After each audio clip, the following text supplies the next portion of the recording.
Hello and welcome to the show.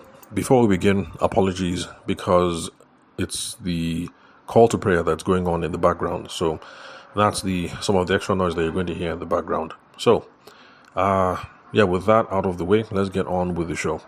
So today, the issue I'd like to tackle, this one is not a question that has been sent in, but it's been something that has been on the top of my mind, especially since I've been doing client consultations in the last month or so. So it's excuse me, it's a recurring issue that I think folks haven't quite got a handle on, whether you're the business owner or whether you are an employee working for someone else who owns the business. And so the issue that I'd like us to tackle is why we need advancements in sales or advancements in business conversations. So, of course, we're going to tackle this by looking at it from a multi-pronged approach. I'm going to try and define what an advancement is. I'm going to try and talk about why it's necessary. And then I'm going to use a few case studies to illustrate what I mean. So, so with that, let's get straight down to business. So, an advancement. If you're going to define the term advancement, well, especially in the classical way, you're going to have to look to the book I think it was written around 1986 or so, or 76 or 86, I can't remember. And that's Spin Selling by Neil Rackham. Spin Selling, SPIN. Now, spin, not in the sense of, you're trying to deceive someone, but spin as an acronym, which means situational questions, problem questions, implication questions, and need payoff questions. So for Neil Rackham, who was a consultant, in that book, he was coming up with a framework of the kinds of conversations you should be having with potential customers that make it easy to seal the deal. So you should be asking questions about the situation.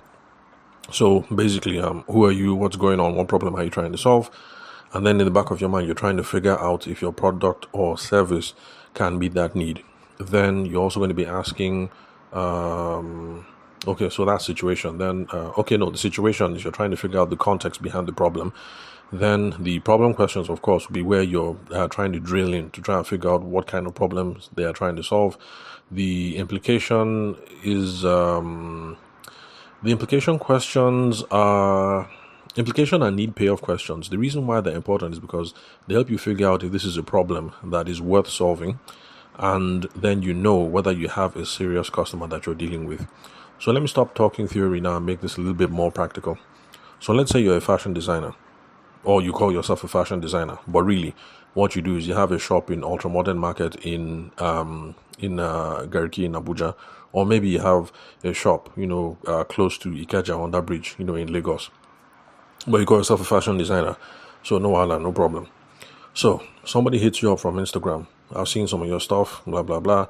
My sister's wedding is coming up 2 weeks. I want to sew, what's that thing called? I want to sew peplum. By the way, I don't know if peplums are in fashion, but peplum is the only name of female garments that I know. Okay, well, not the only name. I know of peplum, I know of color blocking, and I know of jumpsuit and stuff like that. But let me just go with peplum, because I remember that back when I was a wedding photographer, there was a time when peplum was raining. As per, mother of the bride would do peplum, bridesmaids would do peplum, even the bride when she changes her own dress, she might do peplum too. So there was a time that peplum was raining. So you're a fashion designer or you're a tailor or whatever you are. Somebody hits you up on Instagram. How far? My sister is getting married. I want peplum. Can you design in 2 weeks? So the SPIN framework, SPIN, would be asking questions about the situation. Of course, you've already figured out that it's about a wedding. So, for instance, if you're someone who's used to doing much more corporate type stuff, from asking questions about the situation, you already know that this is probably not the kind of job you should be taking. Because you know that if it comes to making office suits for people who work in Zenith Bank or Access Bank, you can do a pretty good job. But if it's all these wedding things, fashion-y stuff, not practical, that has to deal with colors and curves and things like that. If it's not a simple thing, like a simple structured garment like a suit, then you can't do it. Then you know that this is something you have to weave. Just leave it or refer to someone else. So you can see how the questioning framework works. Situation questions. Then the problem questions will be where you be getting into the nitty gritty. I think, like, you'd be asking questions. You'd be just chatting with the bride, and you'd be trying. Sorry, not the bride. It's the sister of the bride in this case. So you'd be talking. You'd be trying to feel out this person. Like, who is she? Is she a jumpy person? Is she an Owambe person? Does she like to party? Does she like to groove? Things like that. So that will give you a sense of the kind of peplum designs that you'll be playing with, and whether you're going to make allowance in the stomach, or allowance in the bum bum, or allowance in the shoulders, or whatever. I'm not a tailor, so I don't know how this works. So those are where the problem questions would be. Then the implication and the need payoff questions basically will be this whole thing of okay, how soon do you need this thing by? Sister's wedding is so and so. So if I get it to you by this and this, would that be okay? And then you also ask, if she has a backup, like what the other alternatives are. So this is something you need to know. If the sister has a backup garment that she has made and something, it gives you a sense of whether this is a problem that she needs to solve, like whether she needs to get this peplum thing done. Maybe she has other peplums that she can wear. Or if you are the plan A and there is no plan B and it's absolutely it, you need to know as well. So this is just an example of how this questioning framework works. Now, since it is for complex sales scenarios, not for simple things like fashion design, the examples that I've given are not quite adequate, but at least it gives you a sense of how, if you have a simple questioning framework, you can start having productive conversations with potential clients, and you can quickly figure out, this person that I'm talking to, is this thing a good fit? Should I lean in? Maybe I should just lean back and let this thing go, because if I take this job, there'll be wahala on my hands, and we'll be quarreling back and forth. So that is the backdrop against which this whole thing of advancements came up by Neil Rackham. Oh, by the way, I'm not sure if Neil Rackham is the one who invented the concept. Excuse me, who invented the concept of advancements, but excuse me. Where was I? Okay, so I'm not sure if he invented the concept, but the thing is, it's something that all salespeople, all professional salespeople, people who've been doing it for a while, is something that innately. So that is the larger framework. Spin selling. If you can find the book, PDFs are available on the internet. I'm not saying you should be a pirate, but I'm just saying that these things are available over there. And then there are also some YouTube recordings where people have read sections of his book, so you can go and find out more about his ideas. And it's a good example about how you need a selling framework, something to guide the conversations that you're having with people. So that is the book, Spin Selling by Neil Rackham. Really old. 76 or 86, 1976, 1986, I can't remember. Definitely a book that is more than 40 years old, but you will get plenty of sales wisdom if you read that book. Now, this is the idea of advancements. This is where advancements comes in. Neil Rackham was trying to solve this problem. He was trying to figure out that boys and girls who are correct salespeople, people who are able to sell very well, what are the things that they do that we should start emulating? And one of the things he figured out from his research was that people who are correct salespeople, professional salespeople, as in salespeople that we admire, are people who do not leave any interaction without an advancement. Now, an advancement just means what is the next clear step. And that next clear step is something that we have to agree to now that you're having a meeting with, now that you're at a meeting, or now that you're in the conversation with the potential customer. So back to the fashion designer example. If the person hits you up on Instagram, how far, how much are you available, sister's wedding, blah, blah, blah. The next step would be when you're rounding up the conversation, you need to know when you're ending that chat. Well, by the way, I prefer that you have a WhatsApp call with this lady and before you design the dress, because anyway, that's just me, Sha. Have a WhatsApp conversation, because when you're having a phone conversation, you're going to be able to get non-verbal cues. You're going to be able to pick up things about personality, sense of style, ease of doing business. Is this person going to be easy to work with? Things like that. So while you're having the WhatsApp conversation, before you end the WhatsApp phone conversation, both of you need to figure out that, okay, we finished chatting for 35 minutes. We're friends. We're good. It looks like we can blend. It looks like we can jive. You need to end that phone call and figure out what the next step is.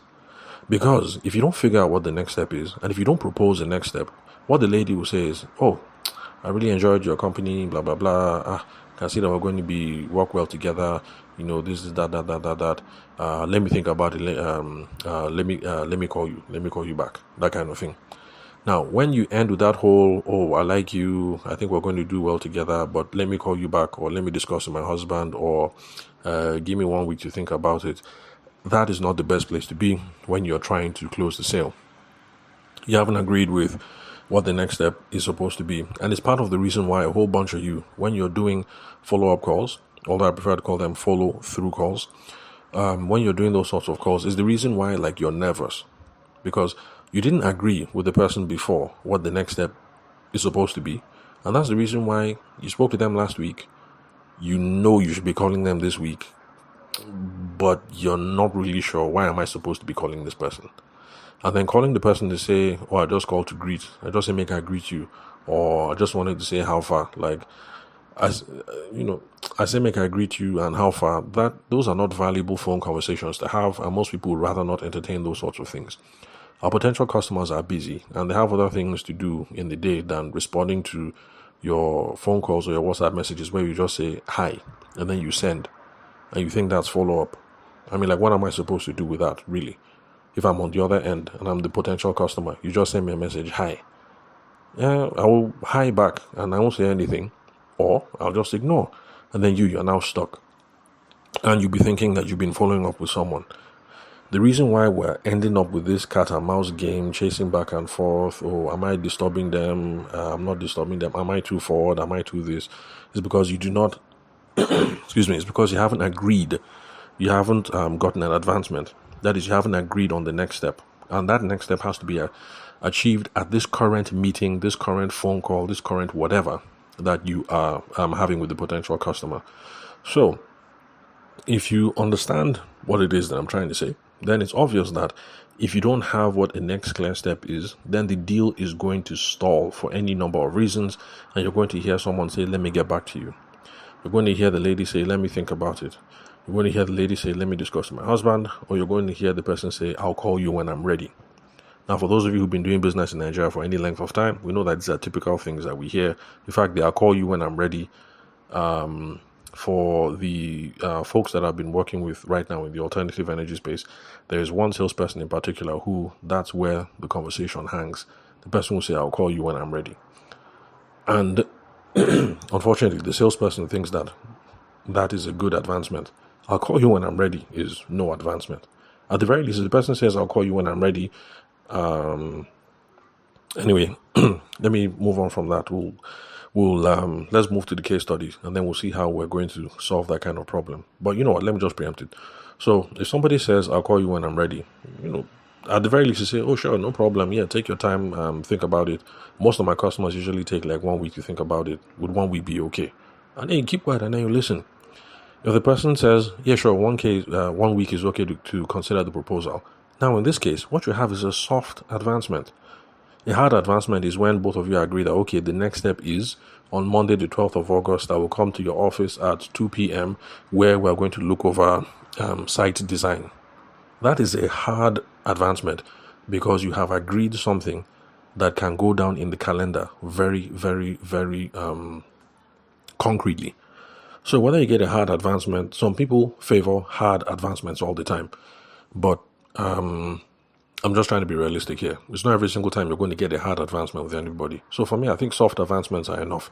If the person says, yeah, 1 week should be enough for me to consider the proposal. Fine, no problem. You can try and narrow it down and say, okay, yeah, 1 week, cool. So does that mean I can call you back by Thursday, 10 a.m.? I says, oh, Thursday, 10 a.m. Yeah, I should be back in Abuja by then. Yeah, sure. Thursday, 10 a.m. Try it. Let's see. Now, in this case, you have a soft advancement. When Thursday comes around, you can confidently pick up the phone and call this person because she is the person who told you, I might be back in Abuja by Thursday 10, so buzz me. And it will give you confidence in your follow-up, although I prefer to say follow-through. But that's a subject for another podcast episode. So now let's look at a couple of case studies to show how a lot of people are not getting advancements in their sales conversations and in their business conversations, and how this thing is causing serious biggie. As in, it's not allowing you to collect your money. It's not allowing you to pay school fees. Kids are back in school tomorrow. So there are a whole bunch of us who are feeling the pinch right now. So for a bunch of you, this is the reason why around this time of year, depression comes. It's because you've not been getting advancement in your sales or business conversations, and then it's time to pay school fees next week. But if you've not been getting advancement with sales and business conversations, you don't have any idea of whether you can close this deal or realistically when the person is going to drop money or stuff like that. So this is really, really, really important. This one is not theory I'm talking now. So yes, the fellow that wrote this book is, professor, doctor, blah, blah, blah, all that. It sounds theoretical, but this is live. This is practical stuff, real life implications for you and me in moving our businesses forward. So the case study is going to be photography and video. In fact, that's the reason why I'm making this podcast because there's one of my classmates who is going to be inducted as a SAN. That's the Senior Advocate of Nigeria. Now, for those of you who are not Nigerian, the Senior Advocates of the SAN title, Senior Advocate of Nigeria, is an award for, how do I put it? It's like a prestigious award for, just to say that people have reached the pinnacle of their profession when it comes to advocacy, as people who show up before the courts. So you're supposed to, that's basically for the legal professional, what's it called? There's a legal professional privileges committee or something. They're the ones that award the title. So if you are awarded the title of SAN, it just means like, you're a correct guy, you're a correct babe, like you're top dog. You're really good at handling cases in court and things like that. So it's something that people pursue. They use it as a way to distinguish themselves in the profession, because we have millions and millions and millions of lawyers in Nigeria. Hundreds of thousands graduate every single year. So the number of lawyers just keeps going up and up.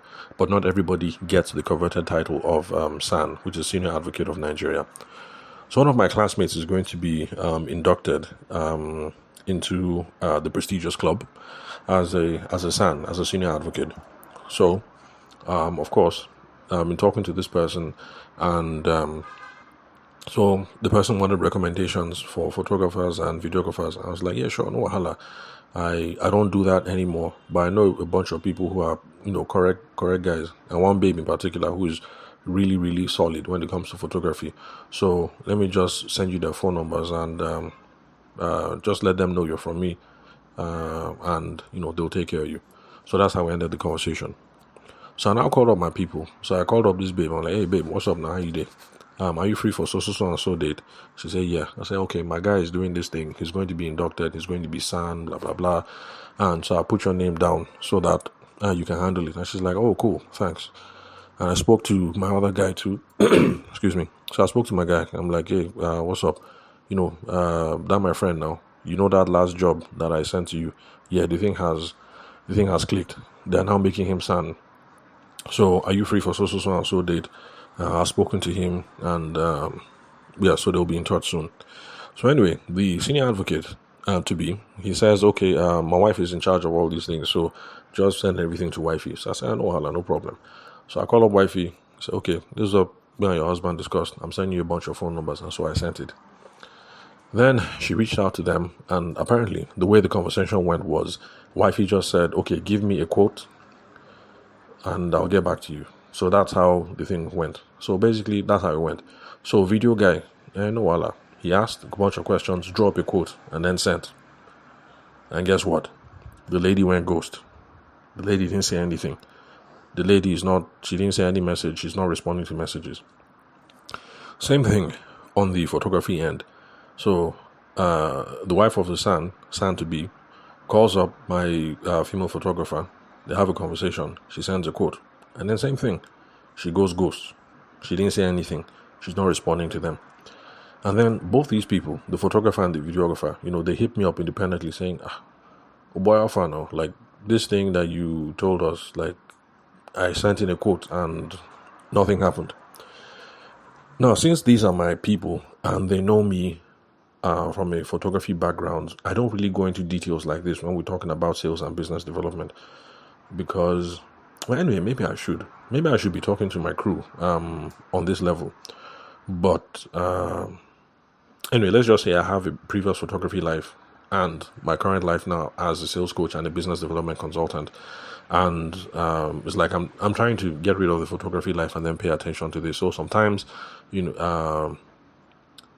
my old life and my new life don't mix. So there are some of my photography people who they know that I don't do photography anymore, but they don't know exactly what it is that I'm doing right now. So anyway, summary is, when they spoke to the wife of the son, they didn't get any advancement. And when you don't get any advancement when you're having a conversation with a potential customer, this is what happens. They go ghost, or they say, let me get back to you, or I'll call you when I'm ready. And they don't respond to your message. So this is just the normal consequence of having no advancement. If when you have the person on the phone, or when you go to the person's office, or when the person comes to your office or to your studio, or you people meet at Hilton or whatever, or you guys meet in the public garden, if you don't leave that meeting with a clear sense of what the next step is, to be honest, I mean, like, the next thing you're going to do to follow up, the next action you're going to take, if it's unclear, the chances that you're going to do something or do something effectively are really, really slim. So the solution is very, very simple. Well, in this case, because me and the son were classmates, it's not a problem. So I told them, okay, don't worry, just give me 1 week. I'll buzz the guy, I'll buzz his wife, and I'll say, oh, how far now? Like, my people say you haven't responded, and that's how we're going to rescue the whole thing. But remember, it's not always, or rather bear in mind that it's not always that you're going to be in this situation where you will have someone who can rescue the deal on your behalf. So in the future, especially since we don't always have someone who can rescue the deal, what should we do in this kind of situation? Photography, video. Madam said, give me a quote. You sent the quote. Next thing, she has entered ghost mode. She's non-responsive. She's incommunicado. What should we do? Or rather, what should we have done? First is, when you gave the quote, you should have tried to get feedback on the quote. So, if you give the quote and she says, oh, thank you very much, I've received it. I say, okay, madam, I just wanted to walk you through a couple of things. Option A, option B, option C, and clearly you've seen the price range. So for all these packages right now, which one catches your fancy, or which one is closer to what you have in mind? And you now start talking specifically about specific things in the proposal. You can see that you're beginning to now narrow things down, and you'll be able to get to the point of she likes package B, but package B is too expensive, so she wants to negotiate. If at that point you say, okay, no wahala, no problem, everything is negotiable, but we've already been talking for like 10 minutes, so can I come to the office next week Wednesday so that we can talk properly about this thing? And she says, oh yeah, sure, no problem, next week Wednesday is fine. You can see how now that by asking for feedback on the quote, you're going to be able to pull an advancement out of it. So you now know that yes, she has seen the quote. You guys have had a soft prelim conversation, but that you have agreed that Wednesday morning, 10 a.m., you should show up in the office so that you guys will talk some more. In fact, that's what I would recommend anyway. If you sit down in the office and, you have a conversation, you're there, you can see how you read body language, blah, blah, blah. And it depends on the size of the deal, because it's not everybody that you should be going to their house or going to their office, because you end up spending a lot of money. So some conversations over the phone. But if it's a big enough deal, then yeah, sure. The more personal you can make some of these things, the better. So that is one way that they could have gotten an advancement. You sent the quote. While you are on the phone with the woman, you now get some feedback on the quote and then tease an advancement out of that.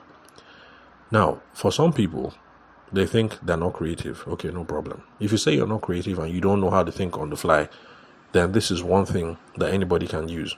When you're not sure what the next step should be, just ask the person, what would you like to do next? And then keep quiet. So you send proposal to madam. Madam says, oh, thank you very much. I received the proposal. I saw it in the WhatsApp message. Okay, ma. So now that you've seen the proposal, what would you like to do next? Keep quiet and then hear what madam has to say. That is not a bad way of trying to get advancements. Although it's not foolproof, because madam can say, you know what, let me think about it and I'll get back to you. So in that case, yeah, you just lean in. Okay, yes. Yes, ma'am. Of course, before you end up spending 500k, I understand. You have to think about this thing. No problem. But my usual clients typically take about a week to consider proposals before they get back to me. Would a week be okay? Oh yes, a week should be fine. Okay, ma. So, can I call you by Monday 9? Monday 9, I think I'm having something in my children's school, blah, blah, blah, blah, blah. Okay, just try Monday 9. It's okay, no problem, ma. I'll try Monday at 9. If I don't get you, I'll hit you up again at noon. Okay, no problem. Bye-bye. So you can see, soft advancement.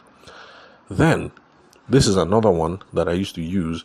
Well, not me actually, but one of my video guys back then, Shegun, that we used to do lots of work together. This is something that he used to use, and I think is really, really effective. After the proposal, this is what Shegun will say. Shegun will say, okay, cool. So, to get a crew ready for December 1st, I need a deposit of 50% by so and so date so that I can mobilize. Is this something that you're ready to do? And then he will keep quiet. This is also a way of getting an advancement. They've looked at proposal. You've read body language. You're not sure if they're here or not there. But clearly they haven't run away. But this is one way to preempt the conversation. You say, okay, to get the crew ready for so and so date, I need to mobilize 2 weeks before. To mobilize properly, I need a deposit. The deposit has to be 50%, 80%, 30%, whatever it is. So is this something we can make happen by so and so date? And he will be specific about it. That is a way of getting advancements.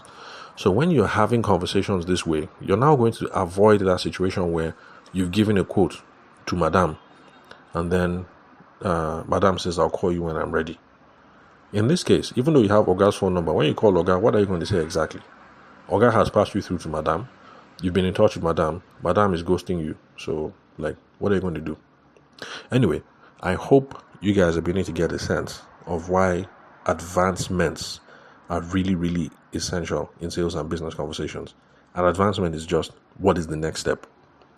And then we have to agree to the next step. When I say we, I mean you and this potential customer you're talking to. You guys have to agree on the advancement at this current conversation that you're having. Agree. Whether it's a hard one, like Monday, 10 a.m., I'm coming to your office and we will review XYZ part of the proposal. That one is very, very hard because you can put it on your calendar. She can tell her PA to make a note in office diary. So hard, the harder the better.